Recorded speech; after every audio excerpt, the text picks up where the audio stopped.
Halo guys, Halo guys. selamat pagi, siang, sore, malam. Sore malam. Perkenalkan, kami dari kelompok 4 kelas 12-1. Sebenarnya kita di Zoom ini mau ngebahas materi apa sih? Jadi, pada kesempatan kali ini, kami berlima akan menjelaskan mengenai data bivariat. Tapi, sebelum kami menjelaskan, izinkan kami perkenalkan diri terlebih dahulu. Perkenalkan, nama saya Dinda Kalisa Zafira, nomor absen 3. Perkenalkan, nama saya Anjas Wilsono, absen 8. Perkenalkan, nama saya Sinta Eva Kolinuk, absen 13. Perkenalkan, nama saya Kaisa Yumna Nalani, absen 23. Dan perkenalkan, nama saya Muhammad Arkaerdian, absen 26.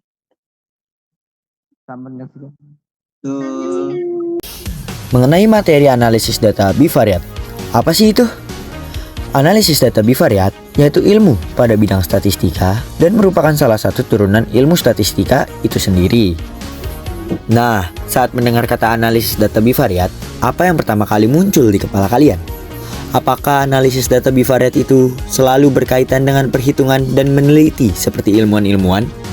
Atau analisis data bivariat itu sama kayak materi kita dulu yang menghitung rata-rata, kuartil, dan simpangan rata-rata. Jadi cuma namanya aja yang berubah. Sebelum kita masuk pada analisis data bivariat, ada baiknya nih kita kenalan dulu dengan apa itu data bivariat. Oke teman-teman, data bivariat. Nah, di sini dapat dilihat bahwa data bivariat terdiri dari dua kata, yaitu data dan bivariat. Pertama, di sini kita terdapat kata data. Data adalah sekumpulan informasi yang dapat memberikan suatu gambaran mengenai suatu kejadian. Lalu di sebelahnya nih, terdapat kata bivariat. Oke teman-teman, jadi kata bivariat itu sendiri sebenarnya terdiri dari dua kata lagi, yaitu bi yang berarti dua dan variat yang berarti variabel. Jadi simpelnya, kata bivariat itu adalah sebuah data atau sekumpulan informasi yang memiliki dua variabel yang berbeda. Oke teman-teman, ternyata nih ya, dalam sehari-hari kita selalu berada di antara data-data yang melibatkan dua variabel atau data bivariat. Contoh data bivariat yang berada atau biasanya dapat dijumpai di sekitar kita itu terdapat efektivitas obat dipengaruhi oleh dosis yang diberikan, penggunaan pupuk mempengaruhi hasil panen, penambahan unsur zat yang terlarut dapat mempengaruhi kepekatan molaritas pada larutan. Nah, itu hanya 3 dari banyaknya contoh data bivariat yang berada di sekitar kita loh. Tapi udah paham kan? Selain data bivariat, terdapat beberapa jenis data lainnya loh. Nah, selanjutnya ada jenis data dan analisis berdasarkan variabelnya terdapat 3 jenis, yaitu yang pertama, univariat. Analisis ini berfokus pada satu variabel saja, bertujuan untuk mendeskripsikan karakteristik data tanpa mencari hubungan dengan varian, yaitu ada mean dan median. Lalu, ada tadi data bivariat, yaitu analisis ini melibatkan dua variabel untuk menguji apakah ada hubungan, pengaruh, atau perbedaan antara keduanya, yaitu korelasi atau pengaruh. Kemudian, yang terakhir ada multivariat, yaitu analisis ini digunakan saat terdapat 3 variabel atau lebih, bertujuan untuk menganalisis interaksi kompleks di antara variabel-variabel tersebut secara serentak, biasanya regresi, berganda, atau faktor. Kemudian, kita akan masuk ke analisis data bivariat. Analisis bivariat adalah metode statistik yang digunakan untuk menganalisis dua variabel secara bersamaan guna memahami hubungan atau korelasi di antara keduanya. Dengan kedua variabel tersebut dapat ditulis sebagai pasangan X dan Y. Jadi, kita akan menggunakan beberapa metode menganalisis yang ada, yaitu rumus atau cara tertentu untuk diaplikasikan dalam menentukan apakah variabel X dan variabel Y saling berkaitan, berhubungan, atau berkorelasi. Oh iya, dari tadi kesebut mulu kata variabel. Tuh. Bahkan di judul materinya aja ada tuh bivariat atau dua variabel. Nah, ada baiknya nih kita mengenal dulu nggak sih apa itu variabel? Variabel adalah sesuatu yang dapat berubah-ubah nilainya dan dapat diukur atau diamati dalam suatu penelitian atau analisis data. Pada kasus korelasi, variabel terbagi menjadi 2, yaitu variabel bebas dan variabel terikat, atau variabel independen dan dependent. Variabel bebas Independen adalah suatu variabel atau variabel X yang apabila dalam suatu waktu berada bersamaan dengan variabel lain, maka atau diduga akan dapat berubah dalam keragamannya. Sedangkan variabel terikat, dependen adalah suatu variabel atau variabel Y yang dapat berubah karena pengaruh variabel bebas atau variabel X. Nah, di sini kita terdapat manfaat dari analisis data bivariat, yaitu dari analisis data bivariat yang kita lakukan itu akan membantu kita mengidentifikasi hubungan dan korelasi antara variabel X dan variabel Y. Nah, karena kita sudah tahu hubungan atau korelasinya, yang mana itu akan membantu kita dalam pengambilan keputusan. Lalu, adapun manfaat lainnya, yaitu mendukung penelitian sebab akibat yang ada.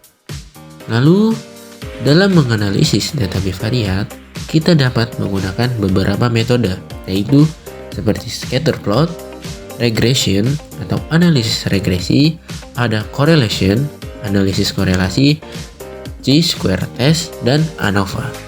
Di sini, yang pertama ada metode scatter plot atau yang biasa kita sebut diagram pencar. Diagram pencar itu sendiri merupakan grafik yang memberikan gambaran visual tentang bagaimana dua variabel berhubungan satu sama lain. Pada analisis ini, menunjukkan nilai satu variabel pada sumbu X dan nilai variabel lainnya pada sumbu Y. Diagram pencar digunakan untuk menunjukkan ada atau tidaknya hubungan atau korelasi antara dua variabel pada data bivariat. Dari scatter plot yang dibuat, itu akan masukkan 3 jenis scatter plot berdasarkan korelasinya, yaitu yang pertama ada korelasi positif. Apabila data variabel X dan Y saling menguatkan, di diagramnya akan mengarah ke atas. Yang kedua ada non korelasi. Apabila data variabel X dan Y tidak saling berkaitan, diagramnya akan mengarah secara random atau acak. Nah, yang terakhir ini ada korelasi negatif, yaitu apabila data variabel X dan Y malah saling melemahkan, diagramnya akan turun. Oke, selanjutnya di sini ada correlation atau analisis korelasi yang merupakan metode kedua kita. Korelasi adalah ukuran statistik yang menunjukkan seberapa kuat dan kemana arah dua variabel dihubungkan. Korelasi positif artinya jika salah satu variabel naik, maka variabel lainnya juga akan naik. Korelasi negatif menunjukkan bahwa ketika satu variabel naik, maka variabel lainnya turun. Selanjutnya di slide ini adalah rumus untuk mencari nilai R. Di sini terdapat dua cara menggunakan cara yang atas maupun cara yang bawah. R adalah koefisien korelasi yang nilainya memiliki rentang dari -1 sampai +1. Penggunaan kode tersebut membuktikan kekuatan hubungan antar variabel atau disebut dengan relasi positif. Kemudian, apabila R-nya telah didapatkan, maka cara membacanya dalam diagram pencar akan seperti ini. Untuk R lebih dari 0, maka akan memiliki korelasi positif ke atas. Dan untuk R kurang dari 0, maka akan memiliki korelasi negatif ke bawah. Sementara, untuk R yang bernilai sama dengan 0, maka pada data tersebut tidak terdapat korelasi antara variabel data X dan Y. Kemudian kita lanjut ke metode ketiga, yaitu regresi. Analisis regresi adalah metode statistik untuk memodelkan dan menganalisis hubungan antara variabel dependen atau variabel terikat dengan satu atau lebih variabel independen atau variabel bebas. Kemudian kita ke metode yang keempat, yaitu chi-square test. Chi-square test adalah metode statistik untuk membandingkan data yang diamati dengan data yang diharapkan untuk melihat apakah perbedaan tersebut disebabkan oleh kebetulan atau hubungannya nyata. Oh iya, ini hanya definisi dari chi-square test loh. Untuk pendalaman materi tentang chi-square test akan kalian dapatkan saat pembelajaran mata kuliah statistika saat kuliah nanti, maupun kalian dapat mencarinya di platform atau media pembelajaran yang lain. Lalu untuk metode kelima ini dapat dilakukan dengan ANOVA atau Analysis of Variance. ANOVA adalah metode statistika yang digunakan untuk menguji perbedaan antara sejumlah rata-rata populasi dengan cara membandingkan variansinya. ANOVA ini mempunyai syarat yang harus dipenuhi. Di antara syaratnya adalah pertama, data dipilih secara random, kedua, berdistribusi normal, dan ketiga, variannya homogen. Nah, ANOVA itu sendiri terdiri dari berbagai 3 jenis, yaitu 1. One-way ANOVA, yang kedua, two-way ANOVA, dan yang ketiga, N-way ANOVA atau yang biasa disebut MANOVA. Untuk penjelasan tentang ANOVA sama seperti chi-square test tadi, kalian akan mendapatnya saat kuliah, maupun kalian bisa cari melalui media atau platform pembelajaran lainnya. Oke, berikut adalah contoh soal yang diberikan. Diketahui jumlah data dari jarak tempuh terhadap bensin yang tersisa. Tentukan koefisien korelasi data tersebut. Di sini kita mendapatkan data X dan data Y. Nah, data X adalah jarak tempuh serta data Y adalah jumlah dari bensin yang tersisa. Di sini kita diperintahkan untuk mencari koefisien korelasi dari data-data tersebut. Untuk rumus yang akan kita gunakan yaitu di samping kanan, rumus R atau koefisien. Langkah awal yang harus kita lakukan yaitu mencari operasi sesuai rumus. Di sini kita sama dengan average. Lalu tetapkan kolom X untuk mencari rata-rata X atau X bar. Lalu untuk mencari rata-rata Y atau Y bar, kita tinggal tarik ujung kotak X barnya aja.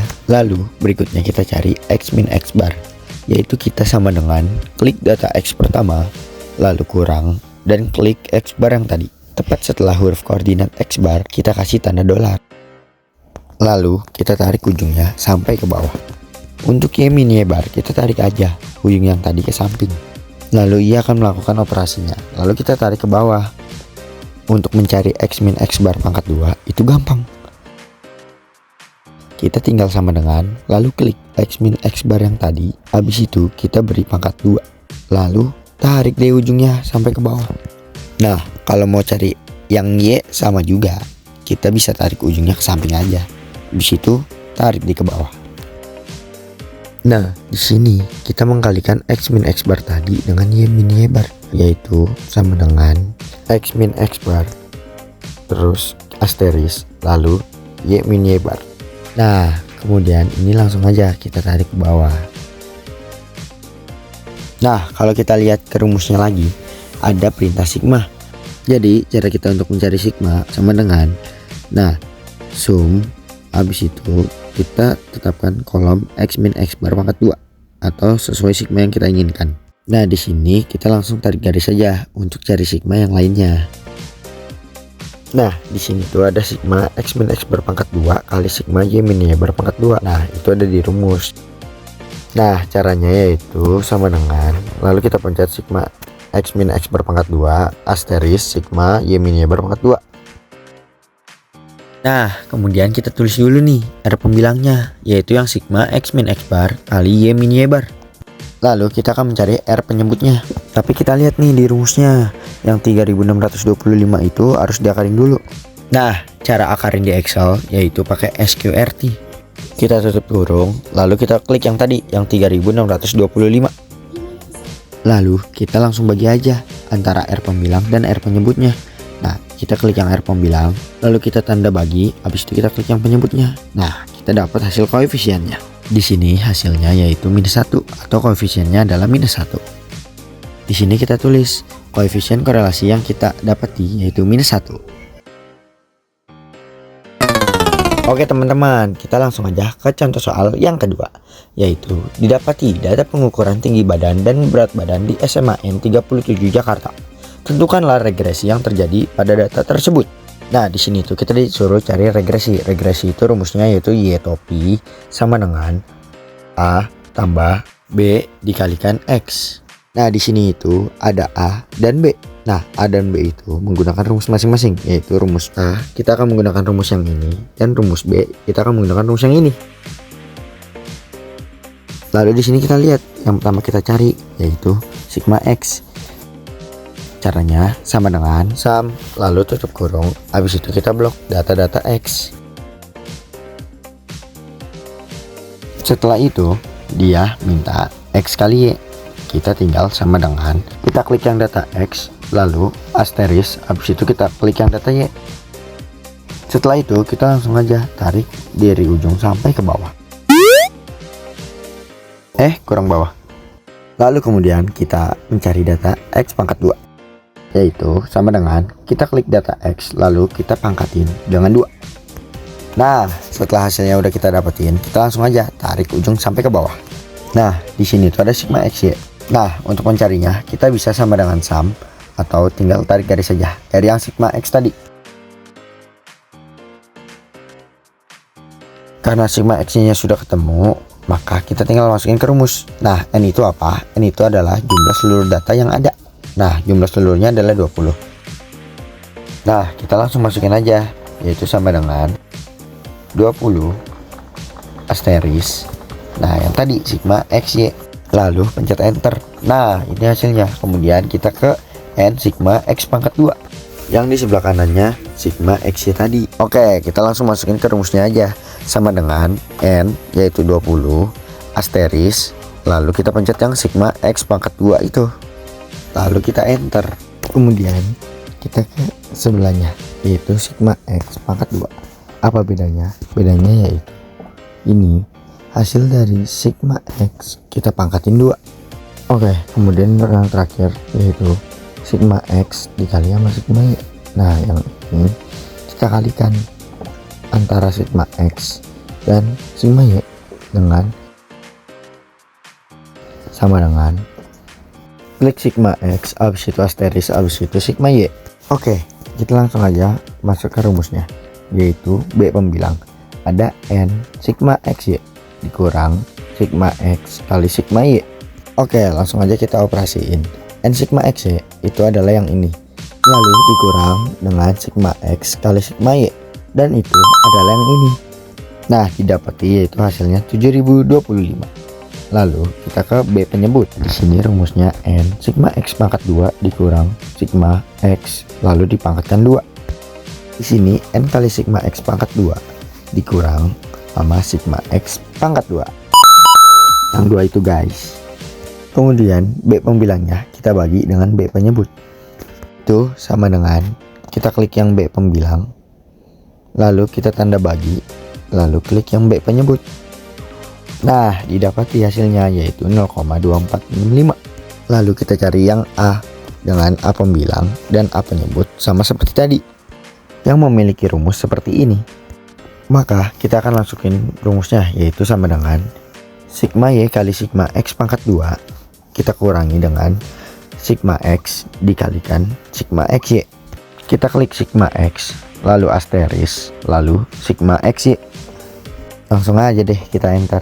Nah, kemudian kita cari A penyebutnya, yaitu N sigma X pangkat 2 kita kurangi dengan sigma X lalu kita pangkatin 2 sama dengan, lalu klik yang N sigma X pangkat 2 lalu kita kurangi dengan sigma X yang dipangkati 2. Enter deh. Lalu kemudian kita cari A-nya. A pembilang dibagi dengan A penyebut. Kita klik A pembilang lalu bagi dengan penyebut, hasilnya minus 0,051. Jadi regresinya tertulis sebagai Y topi sama dengan minus 0,0651 ditambah 0,2465 dikalikan dengan X. Lalu enter deh. Iya, di sini salah, aturan 0,0651. Nah, kelar deh. Jadi regresi yang terjadi pada data tinggi badan dan berat badan siswa SMA N37 Jakarta ialah bernilai Y topi sama dengan 0,0651 ditambah 0,2465 X. Oke guys, sekarang kita berada di contoh soal yang ketiga, yaitu buatlah scatter plot atau diagram pencar dari data jumlah rata-rata waktu yang digunakan pelajar dalam menggunakan media sosial dan internet untuk bersosialisasi serta hiburan terhadap nilai mereka, dan jelaskan.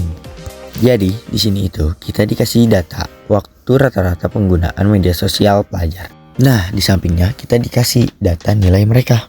Untuk membuat scatter plot atau diagram pencar di Excel ini gampang sekali loh teman-teman, yaitu kita tinggal ngeblok datanya. Kita blok data yang rata-rata dan nilai, lalu kita klik insert yang ada di sebelah kanan home. Habis itu kita pergi ke recommender chart. Nah, pergi ke gambar yang ada di atas chart. Kita klik. Lalu kita pencet scatter yang tidak ada garisnya.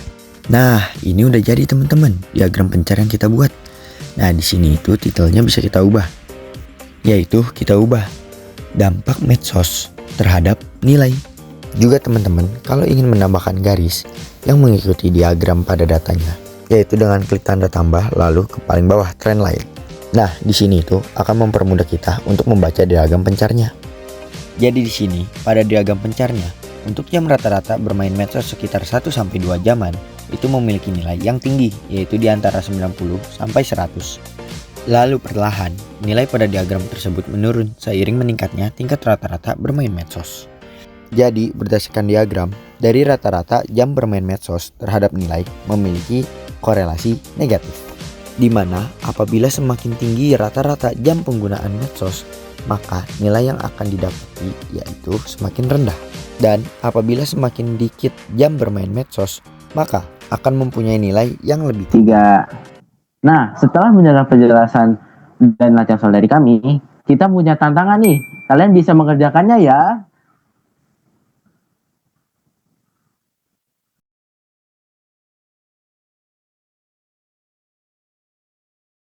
Oke teman-teman, sebelum menutup ini, saya punya pantun nih. Makan roti pakai meses. Cakep. Dimakannya bareng sonya. Cakep. Jika kamu ingin jadi sukses, Cakep. semangat terus belajarnya. Boleh. Oke semuanya, setelah tadi udah ditutup oleh pantun sama Arka, nah kali ini kita mau nyampein kalau kami berlima mau pamit dulu ya guys. Terima kasih sudah mendengarkan penjelasan dari kami. Semoga bermanfaat dan kalian semua paham. Dadah semuanya. Izin. Izin.